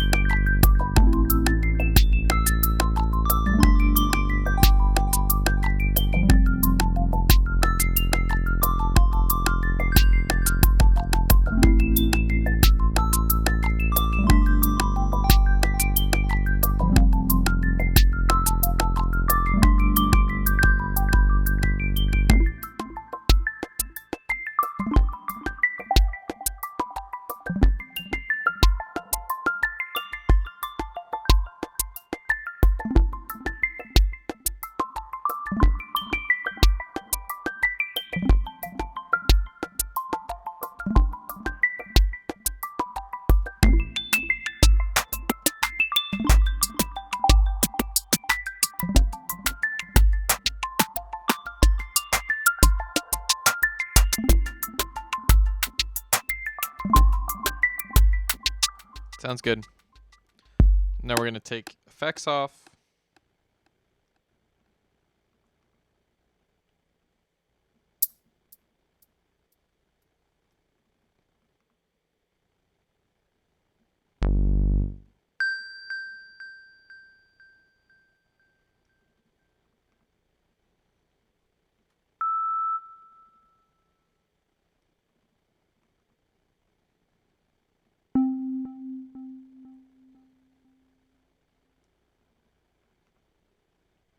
All right, we're good to go.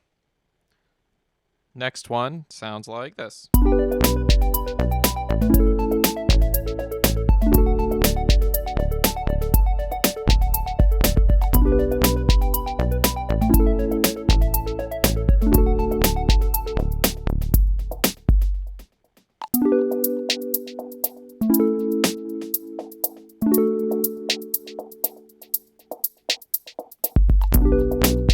I already know how I want to set this up. So we're going to do, this is like a happy upbeat song.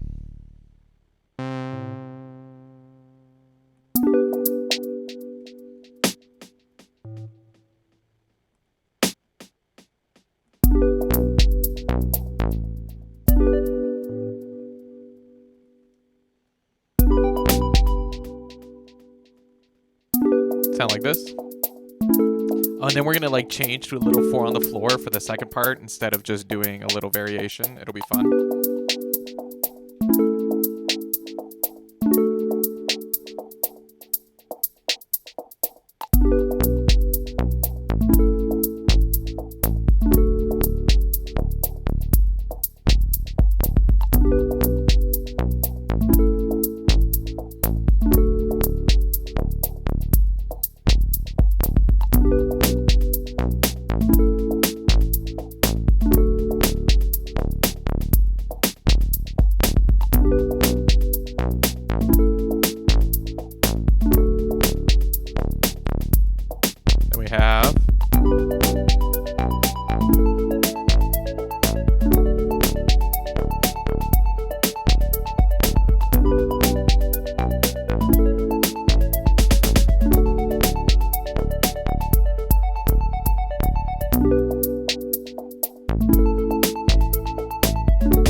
To go, because then we're gonna switch to that like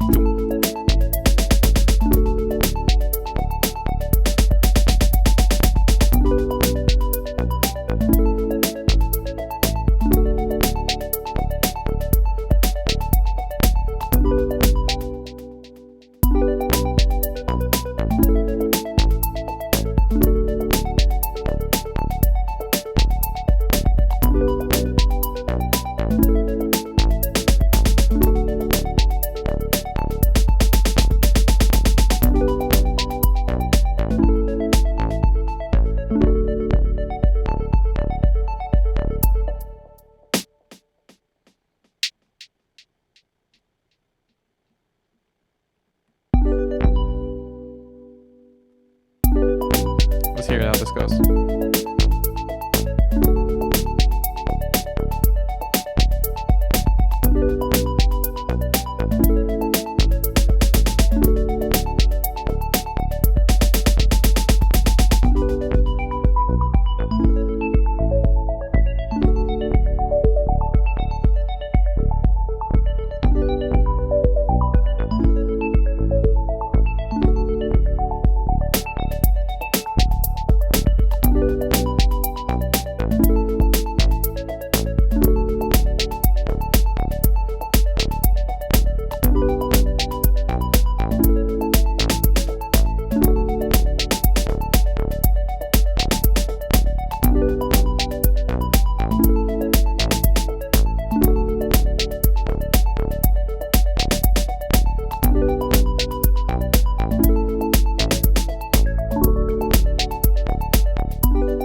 Let's hear this. I think this will be nice.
that transition one more time.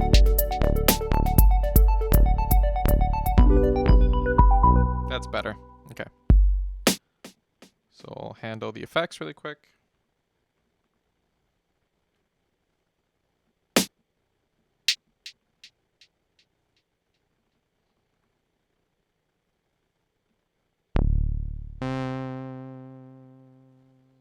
Don't think we use this, but we're gonna make it all 0 anyway.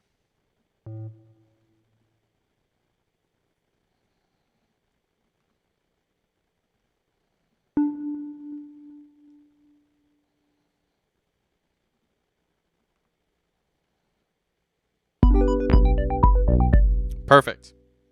Last one, guys. We're doing this in record time, by the way, because I do need to end rather promptly.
Man, guys, it's super windy. I can hear it outside.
Here we go.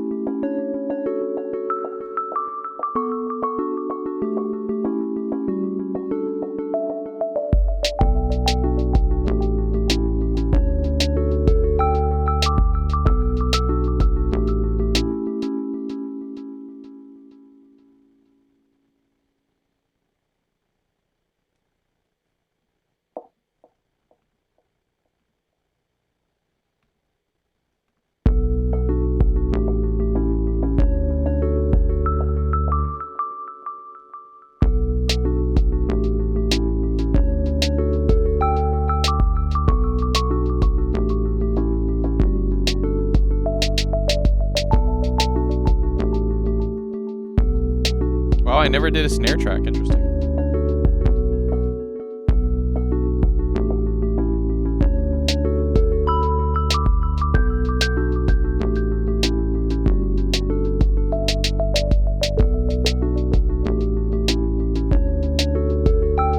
That's actually kind of nice for recording later.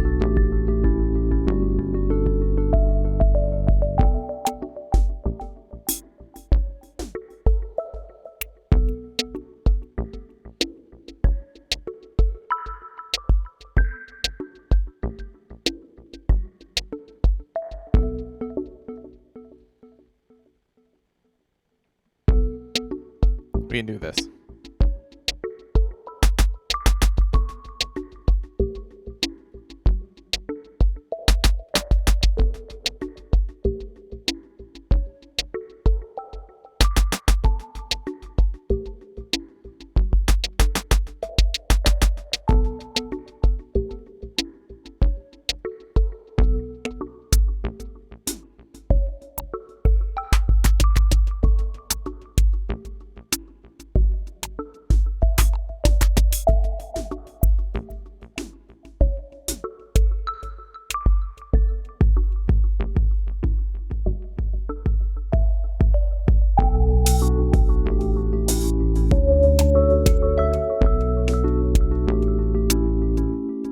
All right, here's the last song.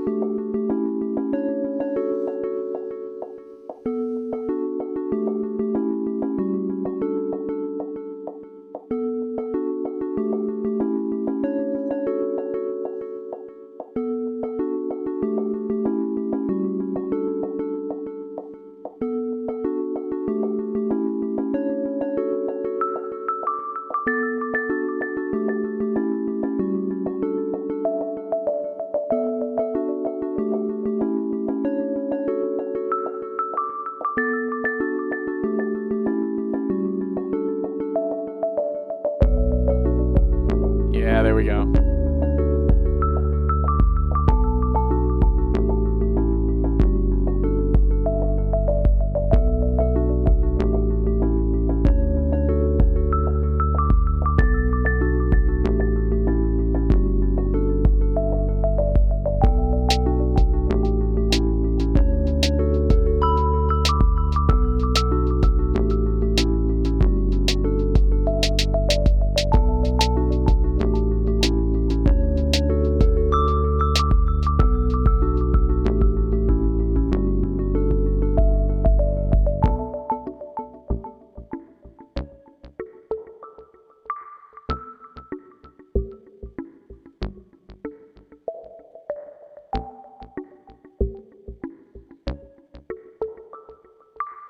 I've been loving these quiet moments in songs I've been doing.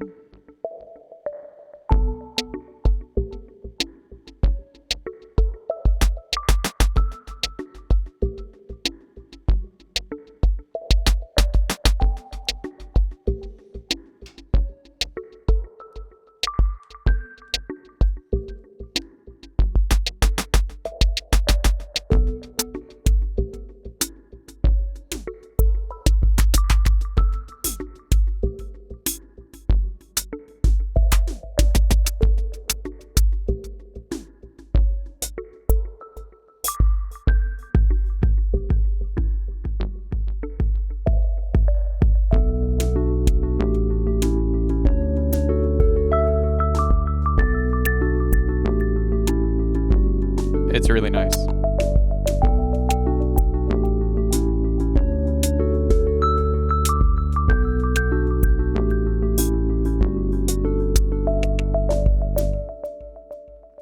All right, well, let's quick take the effects off.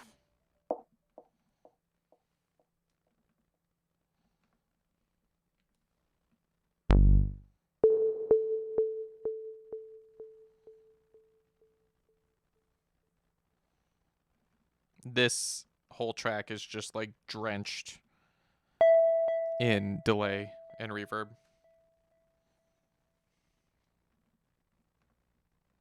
That's like basically what makes the whole thing.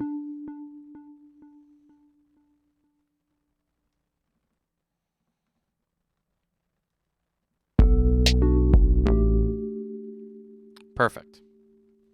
I downloaded a free guitar amp plugin and added a low pass filter. I think I found my tone. Very nice.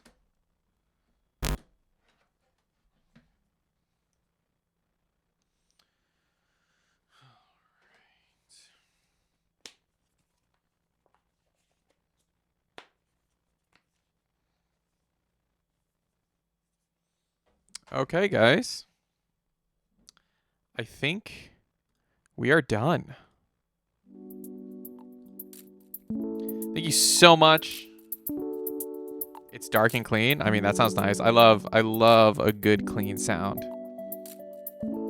Of course, Josh. Guys, Thank you so much for the raids and for the resubs. Really appreciate it. Really appreciate all of you hanging out with me during January as we listen to true crime and all of that, as well as making music. Make sure to hit me up on socials and follow me on there. I post every day. You guys can see, because this will be my last stream of the week. I will be back next week with more Jamuary. I have a single that just came out. Make sure you check it out. This is like as if it hasn't come out yet, but it's out. You can find all of that on my Linktree as well. And again, you guys, my wife, just started maternity leave and is pregnant with twins. There's no pressure to buy us anything, but people have asked about the twins and if we have like an online registry or something, and there's a link to it over there as well. Do check that out. I think that's it. I know who I want to raid. We're going to raid our good friend Tabby, who appears to be doing some kind of art or some kind of Pokemon something. I'm not exactly sure, but we're going to raid her. So you guys know the drill. Raid message 1 is for subs. Raid message 2 is for non-subs. And let's just get some hype and love in the chat for her. But yeah, I love you guys.